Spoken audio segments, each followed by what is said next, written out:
Well, migration topped the agenda as Emmanuel Macron became the first EU leader to visit Rome since the new Italian government took office. Well, France was at odds with the previous coalition's restrictive migration policies, and tension between the two countries led France to temporarily recall its ambassador to Rome.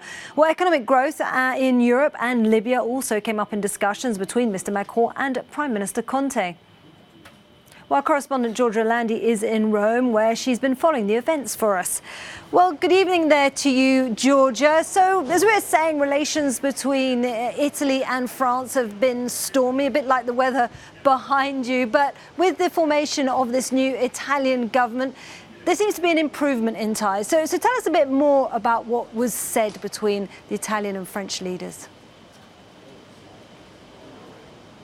Good evening, Isabel. Well, quite a short press conference between the two leaders, Macron and Prime Minister Conte. Prime Minister Conte spoke first and he insisted on the importance to find a way to ensure economic growth in Europe, in the continent, something that also French President Macron agrees on. But mainly the key issue that has been discussed during the press conference is migration. The importance to agree, and this is something that Prime Minister Conte said, the fact that the two countries agree on a new redistribution scheme in Europe, but also, and he insisted on that, Prime Minister Conte, on the importance, the need to send back to their country of origins those migrants who are not entitled to receive international protection. And then he touched on Libya. He briefed Macron on the outcome of the meeting he had today with the Libyan head of the government on national accord. Macron started by saying, speaking about migration, that he's aware and France is aware of the efforts that Italy made in dealing with the migration crisis since 2015. He touched on the importance of economic growth in Europe. That has to do with the fact that the two countries do agree on the need to introduce more flexibility in Europe.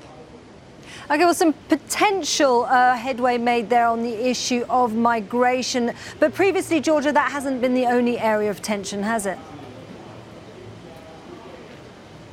Yes, when it comes to trade and business, this is where frictions remain. But also when it comes to oil production in Libya, we know that Libya has been one of the most contentious issues in the relationship between the two countries. But certainly migration is the most divisive one. We know what happened back in 2018 over the Aquarius case when France attacked Italy for not letting migrants on board the rescue ship disembarking in Europe, saying that, well, calling Italy's behavior irresponsible and cynical. And these went on throughout 14 months when the previous government was in power. And lately we've seen what happened with the Sea-Watch 3 case when Salvini attacked France. So we'll see whether in the wake of these, the new government's strong stance, strong pro-EU stance, the relationship between the two countries will indeed improve.